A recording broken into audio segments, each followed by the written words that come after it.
For this first video, I'm sharing only approximately 37 seconds of the call.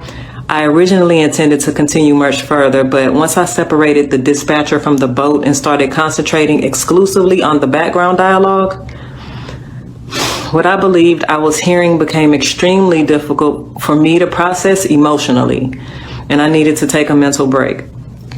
But I wanted to release this portion because some of the details that stood out most to me occur very early in the call, like right at the top of the call.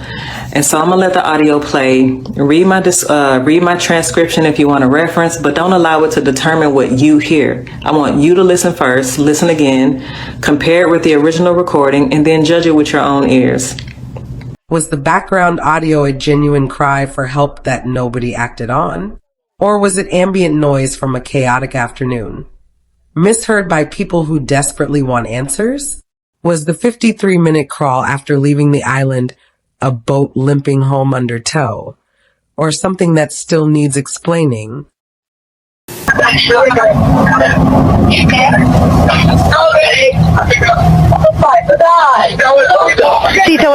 SeaTow assistant, Vicky speaking. How can I help you? Hey, we're at the west tip of Horn, and our bilge pump stopped working. We're sinking. Can you? And why did an adult on shore cancel a rescue that teenagers on a sinking boat had called for? Someone on that boat called for help. That part is not in dispute. What is in dispute is what happened after, because an adult, not the teenager on that call, not the dispatcher processing the emergency, an adult with a membership account called back and canceled it.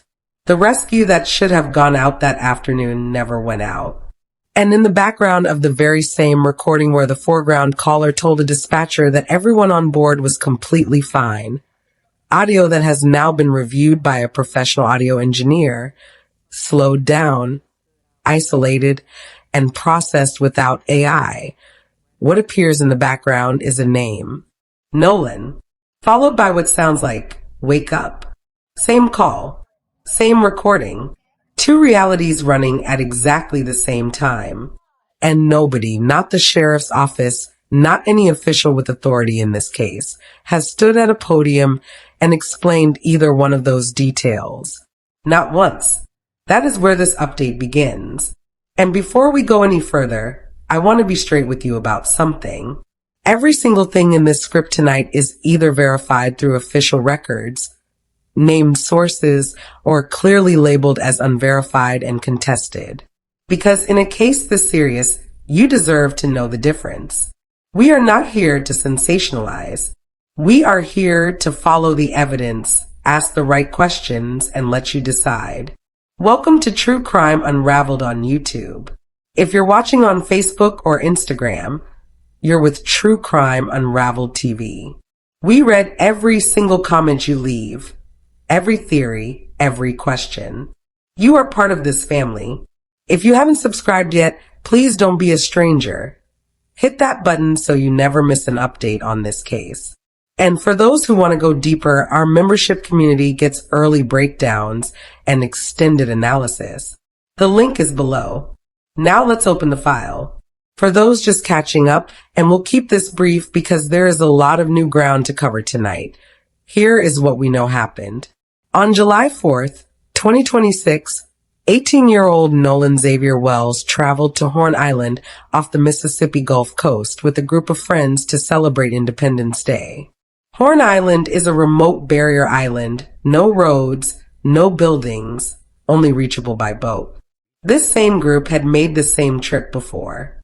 Nolan was a college football wide receiver, humble, hardworking, the kind of young man his coaches and teachers described as someone who made everyone around him feel seen.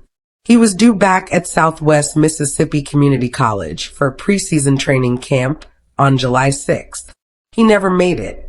His friends returned to the mainland that afternoon. His phone came back on their boat. His keys ended up at a friend's house. His mother, Christine, reported him missing just before midnight. On the morning of July 6th, a park ranger found his body washed up on the northwestern shore of Horn Island. The independent autopsy came back with a conclusion that stopped this case cold. Cause of death, undetermined. Manner of death, undetermined. And foul play cannot be ruled out.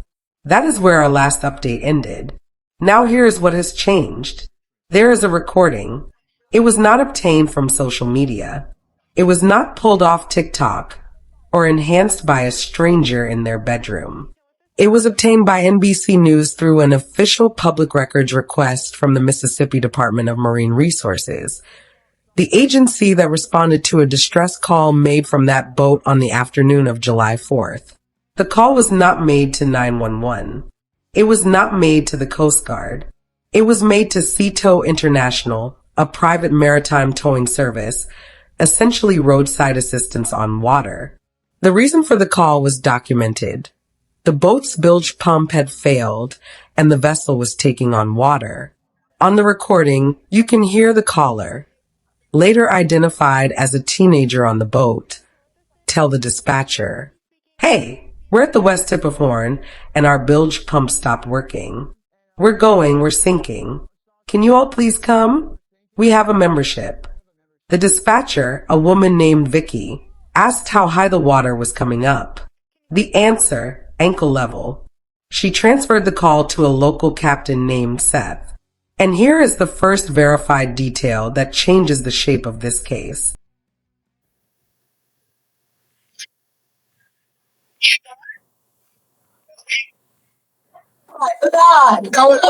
SeaTow Assistant, Vicky speaking. How can I help you? Hey, we're at the west tip of Horn, and our bilge pump stopped working. We're sinking. Can y'all please come? We have a membership. All right, of course. How far is the water coming up, sir? Can you give me a description? Ankles? Hello? What'd you say? Hey, Yes, how far is the water coming up, sir? it's coming up. We're just sinking. I don't know. Like we're going down now. All right, well, let's get you going. Membership number or phone number listed on the account, sir. I don't know the phone number. It's either Jerry Atkerson. I think it's Jerry Atkerson. Try that. All right. I know we have a membership, like guaranteed. I don't All have right, to tag on unless you it. have a We got membership ripped off. number or anything, it's okay. I'll get you over to the captain. What's the best phone number to reach you at? Reach me at 2. All right, and is everybody on board in good health otherwise? Yeah, everybody's How on many? board. All right, do you need the United States Coast Guard? What? Do you need the United States Coast Guard? No, we do not need that. All right. All right, do you have your current GPS coordinates? Let me go look. If not, I can send you a text message.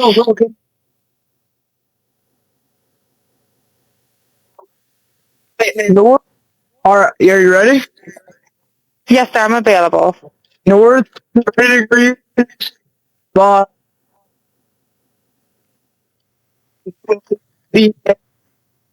4672. All right, 4672.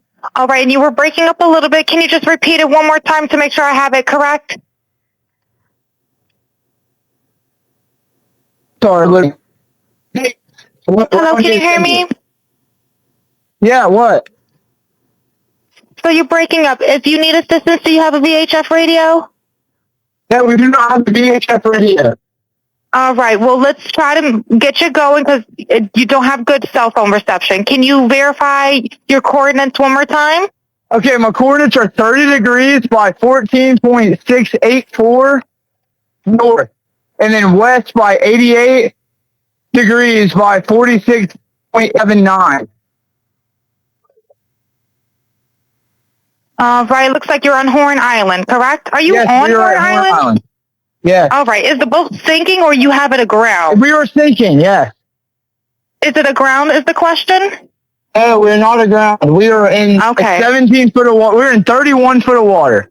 All right, have to ask. What do you want to do? Do you want to be towed back? I want to get this boat unsank and towed back, yeah. All right, where would you like it towed to, sir? You can tow it to Ocean Springs Harbor, or Fort Bayou Launch. All right, how many adults and children on board? No, there's no children. So, is there anybody on board? How many adults, sir? That was the question.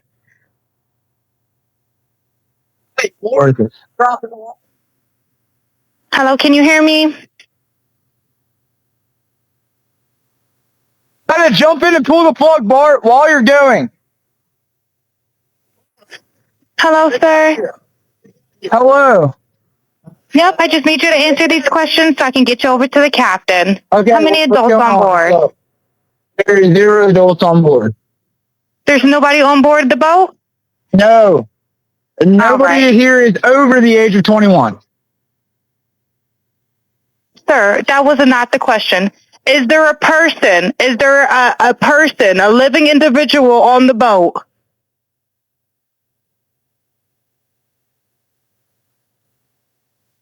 Hello? Is there a living person, someone breathing on the boat? Is there anybody on the boat? Yes, there's lots of people breathing on the boat. All right, how many people, sir? Like 7. All right, thank you. Does everyone have life jackets on or available to them? Yes, we have life jackets available. All right, verify what boat's sinking. A Triton, 22-foot offshore, 22-foot Triton offshore sea flight hull. All right. All right. Please hold. I'm transferring you to the local captain now. Okay, thank you. This is Captain Seth. Hi, Captain Steph. This is Vicky from International. How you doing today? Feeling good. How are you? Good, good. I apologize ahead of time. I really do. You're gonna have a fee for service come up under Jerry. Okay. It sounds like a bunch of kids on board on Horn Island. He's letting me know that his father's a member, but he can't give me any information.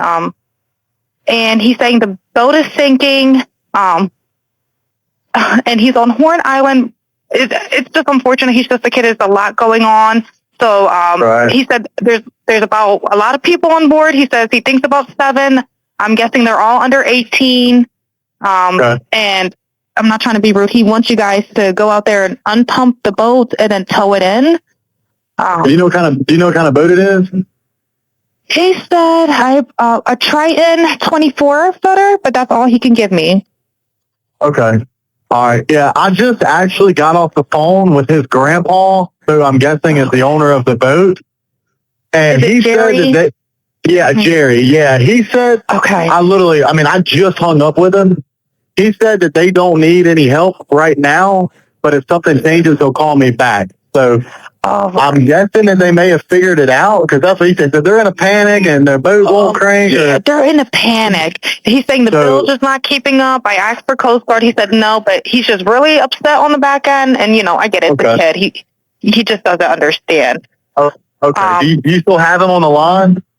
Yes, I still have him on the line. And again, I couldn't find, he couldn't give me anything regarding his grandfather's, membership. So it's just under Jerry fee for service. Okay. All right. Yeah, I just talked to, if you want to, we're so tied up right now. We can't really do any non-member jobs right now. Is Jerry a member? Did you find out if he was a member or not?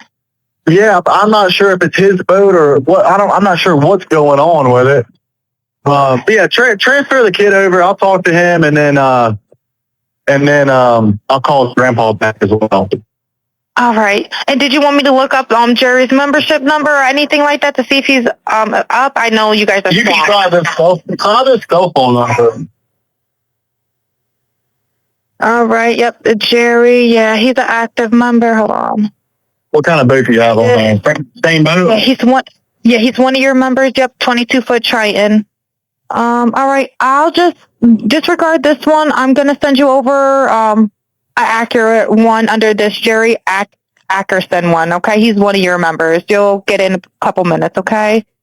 Okay, perfect. All right, and yeah, just transfer this kid over whenever you get a chance. All right, transfer him now. Thank you again, Captain. All righty. Stay safe out there. It's crazy. Have a drink. Oh, it's wild. All righty, thank you. Thank you. Call was being processed. Someone, an adult, the grandfather whose membership account the boat was registered under, called SeaTow back separately and told them the group no longer needed assistance. They had figured it out. The rescue that had been initiated was called off, not by the teenager on the boat, by an adult on a separate call from shore. This is verified. It is documented in the SeaTow call record and has been reported through named sources. The adult who made that cancellation call has not been publicly identified as a suspect. No charges have been filed against anyone in connection with it. But the fact that a distress call was initiated by teenagers on a sinking boat and then canceled by an adult on land before help arrived, that is in the record. And it deserves to be there. Now here is where this recording becomes the most contested piece of evidence in this entire case. A professional audio engineer, named and credentialed, with experience in dialogue editing and post-production, came forward publicly to say she processed the SeaTow recording using traditional audio techniques. Not AI, not voice separation software, subtractive EQ, compression, gain adjustments, noise reduction, frequency isolation. Conservative processing designed to make quieter background audio more audible without distorting or manufacturing anything. What she says he heard in the background, and she was explicit that this represents his professional interpretation, not definitive fact, and encouraged everyone to listen with their own ears, appears to include a name being called Nolan. What sounds like a direction, wake up? And what sounds like a question being asked by someone on that boat, is he dead? Okay, so before I play this, I want to quickly explain what I did, what you're looking at on the screen, and why I chose to approach this audio the way that I did. As a professional audio engineer with experience in dialogue editing, dialogue cleanup, sound design, and post-production, I decided to work on that SeaTow call using traditional audio processing techniques rather than relying on any AI voice separation or AI enhancement. My goal was pretty much to preserve as much of the original recording as possible while making the quieter dialogue and background audio easier to hear. So I basically used techniques such as subtractive EQ, compression, gain adjustments, noise reduction, frequency isolation, and other traditional processing methods. So what I did was I separated Vicky, the SeaTow dispatcher, from Warren and the audio originating from the boat so that I can concentrate more closely on what was happening behind and around Warren, pretty much on the boat. And I specifically chose not to rely on AI because aggressive AI enhancements and voice isolation tools can sometimes introduce artifacts and distort the speech or create ambiguity around the sounds that were originally present. And for something this serious, I wanted my processing to remain as conservative as possible. You'll also notice time code and dialogue written on the side of the screen and pop up during each segment. That dialogue represents what I personally hear as an audio engineer while processing and repeatedly reviewing these sections. I'm pretty much providing it as a listening reference, not as a declaration that my interpretation is the only possible interpretation. And that's important. I want you to listen for yourself, use headphones if you have them, listen closely, and decide with your own ears what you believe is being said. You can also return to the original unprocessed recording and compare directly with what you're hearing here. You'll also notice that my time code may not match the regular timestamp on the original uploaded video. And that's because I'm working inside a professional post-production timeline, a digital audio workstation, basically using SMPTE time code, which in film, that's displayed in hours, minutes, seconds, and frames. Film and TV timelines are completely different from timestamps that you see when you're watching regular videos or when you're watching a movie and you hit pause. So basically the time code on the screen is there to identify the precise location within my working session, not to represent the elapsed timestamp displayed by the original video player. And I hope that makes sense. For this first video, I'm sharing only approximately 37 seconds of the call. I originally intended to continue much further, but once I separated the dispatcher from the boat and started concentrating exclusively on the background dialogue, What I believed I was hearing became extremely difficult for me to process emotionally, and I needed to take a mental break. But I wanted to release this portion because some of the details that stood out most to me occurred very early in the call, like right at the top of the call. And so I'm gonna let the audio play. Read my transcription if you want to reference, but don't allow it to determine what you hear. I want you to listen first, listen again, compare it with the original recording, and then judge it with your own ears.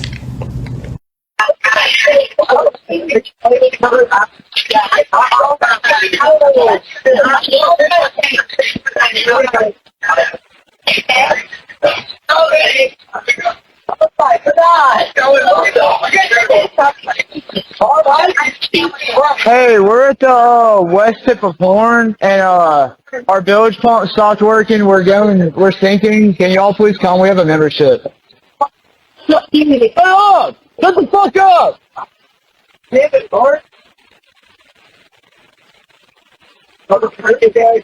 Now let's be completely clear about what is verified and what is not. Verified, the SeaTow call exists. It was obtained through official records. The foreground caller told the dispatcher that everyone on board was in good health. The caller confirmed there were approximately 7 people on board. The GPS placed the vessel near Horn Island at the time of the call. Unverified and contested, the specific words heard in the background. SeaTow itself has stated that is not what is on their tape. Investigators connected to the case have said that enhanced versions of the audio distort more than they reveal. Officer Brandon Tatum, who has publicly interviewed people connected to the case, stated it is an impossibility that the background voices refer to Nolan, pointing out that the boat's GPS coordinates at the time of the call placed them close to the island where hundreds of people were present, and that any dramatic incident visible to people on that boat would likely have been witnessed by others. 2 positions, both on the record, neither officially resolved. But you guys get ready to leave out of there, getting towed out. Yeah. And then where's Nolan in this situation? Well, Nolan was, the last time I saw Nolan was 3 o'clock. And Nolan was cradling a girl in his arms, Katie. Katie. And Katie, Nolan was sitting there, and the last time I saw him, I looked at Nolan, and Nolan was like shaking his head, laughing, and I was like, dude, you crazy. I was like just joking with him. And but anyway, Nolan, that was the last time I laid eyes on him. But when we were leaving, obviously, no one is getting left at the island that came with us unless they demanded to, be there and asked, this is a very common thing at Horn Island. When you're out there, a lot of people ride out there with someone and in with somebody else all the time. I've done that 100 times. It's a very common thing, but Nolan was sitting by the boat with that Katie girl, and my buddy yelled for Nolan, get on the boat. We're leaving. The boat's having issues. And no, he didn't say that, but he was panicking. Nolan, get the F on the boat. Get on the boat. And Nolan said, no, I'm staying out here. I'm going to ride in with somebody else. And it's not uncommon to hear, but it's not like my buddy asked him one time. My buddy asked Nolan multiple times to get on the boat. Nolan, get on the boat. Get on the boat. We're leaving. If you're coming, you got to come now. And Nolan made a decision to stay out on the island. And like he said, how many people heard that? At least 5 everyone that was on our boat right there, because the Palm Beach had already left. My buddy went ahead and went home on the Palm Beach, and 3 guys on the way back. And Nolan wasn't the only person to ride out there with us and in with somebody else. We had multiple people in our group that rode out with us and rode in on someone else's boat. And that, like I said, that's not an uncommon thing to do. A lot of people do that. I could name probably 50 people out there that day that ran out with somebody and ran back in with somebody else. So it's not like it's an uncommon thing, but it's not like we just left him there, or my friends just left him there. Nolan made a decision to stay on the island after my friends asked him multiple times and told him to get on the boat, and he decided to stay. And I heard the girl that he was with, Katie, had text somebody that she heard people yelling Correct. for Nolan to get on it. Is that Yeah, true? and I have a picture of that. She texted my buddy, and the next day everybody was panicking, and everybody's texting Katie, because she was obviously seen with Nolan the whole day at the island. Katie sent a message to my buddy the next day and said, this is the last time I saw him, he's really sweet. But she also mentioned that the last time she saw Nolan was when my buddy was yelling at him to get on the boat, and she was right there to see that Nolan decided not to. So what's your intent in calling the Coast Guard, right? Because right now, Nolan could be with a chick, he could be with somebody else, right? He could have gone back with somebody else. What made you concerned enough that you felt like you couldn't weigh it out anymore? You had to call the Coast Guard. Well, I mean, like I said, my friends and I have been on the water our whole life. Stuff happens. People die all the time. I know people that have died out there. And, it's a fun place to be, but it's also a very, very dangerous place to be if you're not handling it right. And Nolan, so I hadn't heard from him. And obviously, I'm thinking I'd way rather be safe than sorry. I mean, I would rather call the Coast Guard 100 times and lose my mind over it and my buddy be okay than, not, and me not know where he is and him not be okay. And so I called the Coast Guard and I talked to them on the phone for like 20 minutes, gave them a description, what Nolan was wearing, the last place we were at, the last time I saw him, who were we with, what boat we were on, the conditions of the water, just a summary. And I called Miss Christine back after and I talked to her and I said, I got in contact with the Coast Guard. I'm not sure who she called or, what she did, but I think she said she was going to make a couple phone calls to either DMR or Jackson County Sheriff's Office. And I was thinking worst case scenario. I would way rather be safe than sorry. Here is the question that sits underneath all of it, and this one does not require audio enhancement to ask. The foreground caller told the dispatcher, yeah, everybody's fine. 7 people on the boat. At that moment, by the official account of this investigation, Nolan Wells was alone on Horn Island. He was not on that boat. So when the caller said everybody was fine, who was he counting? And if he wasn't counting Nolan, when exactly did this group stop counting him? Now let's talk about what the GPS says. Because GPS does not have a memory. It does not have a motive. It just records. This is verified. The data was downloaded from the vessel on July 8th by Mississippi Department of Marine Resources Officer Shea Smith, converted to a GPX file and rendered over Google Earth satellite imagery. These are not estimates. These are timestamps and coordinates. The boat departed Horn Island at 4:31 p.m. For the next 53 minutes, it moved at speeds between 0.06 and 4.2 knots. Walking pace, covering 2.7 miles. Let that land for a second. This is a boat whose caller told a dispatcher moments earlier that it was going down fast, that it was sinking, that they needed help now. And for 53 consecutive minutes, it barely moved. A vessel taking on water does not crawl. That is not a theory. That is physics. Panic moves fast. This boat did not. At 5:44 p.m., it docked at El Camino Real Road, the same dock it had departed from that morning. It stayed for 8 minutes. Then it left again. Then it made additional movements into Fort Bayou at 5:52 p.m., returning at 6:06, departing again at 6:36, and finally arriving at the Fort Bayou boat launch at 7:19 p.m.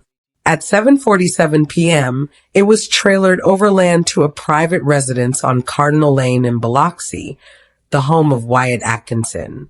Warren Hudson, one of the people connected to this case who has spoken publicly, offered an explanation for the Fort Bayou stop. Wyatt needed to replace the transom plug. One stop, one reason. The GPS logged 4 movements after docking. He accounted for 1. This discrepancy is unresolved. It is not proof of a crime, but it is a documented gap that no official source has publicly closed. And here is the detail that no one on any side of this story has been able to explain away. Nolan Wells was not reported missing until just before midnight. But that boat, carrying his phone, his keys, and the people who left the island without him, was already trailered to a private home hours before anyone made that call.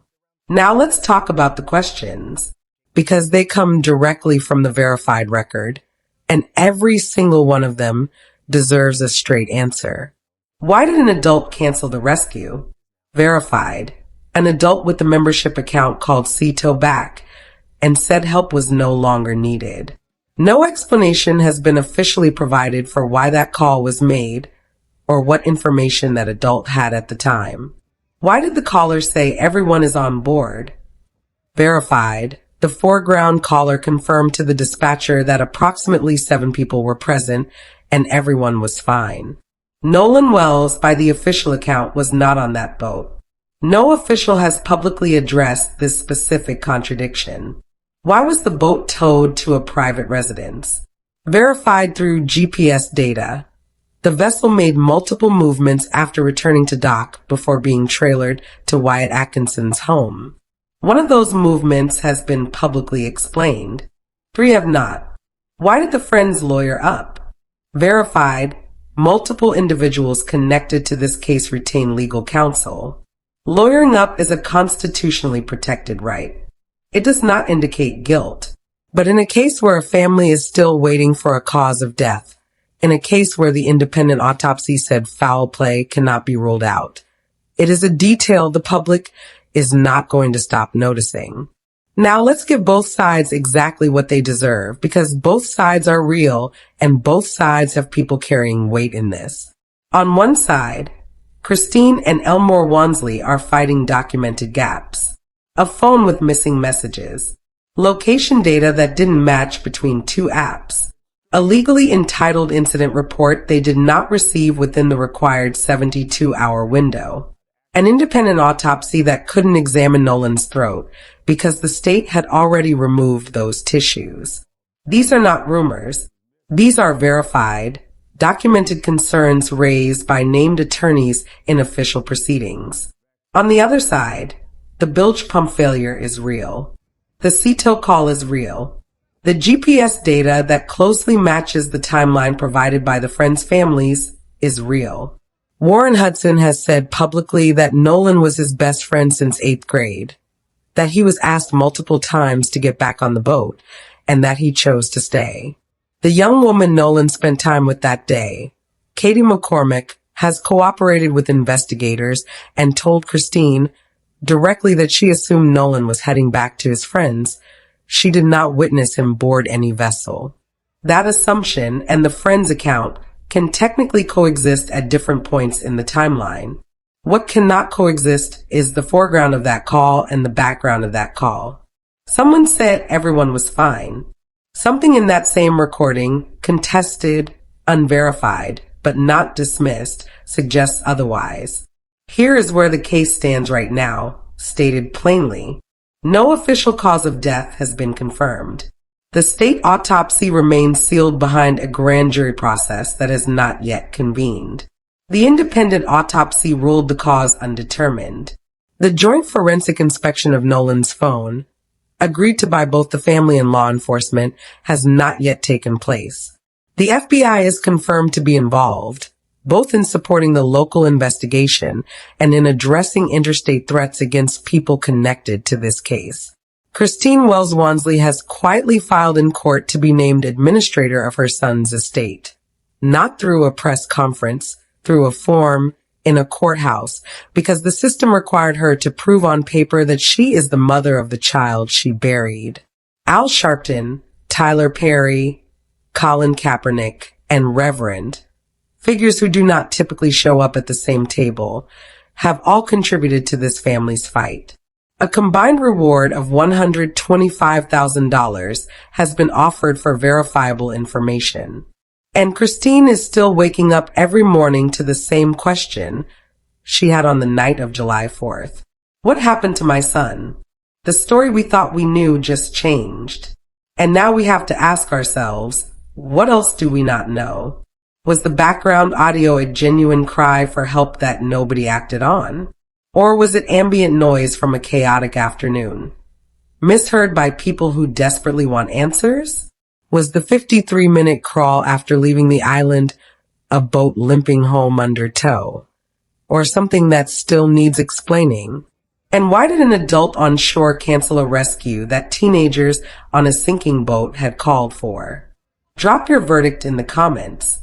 I want to know where you land, not which side you're on, but what specific question you think this investigation needs to answer first before anything else moves forward. Like this video. Share it. Subscribe to True Crime Unraveled on YouTube. Follow True Crime Unraveled TV on Facebook and Instagram. And if you want to be first through the door when the autopsy results drop, when the grand jury convenes, when the phone inspection finally happens, our members are always first. The link is below. Nolan Xavier Wells was 18 years old. His family is still fighting for him. And this channel is not going anywhere until there are answers. This is True Crime Unraveled. We will see you on the next update.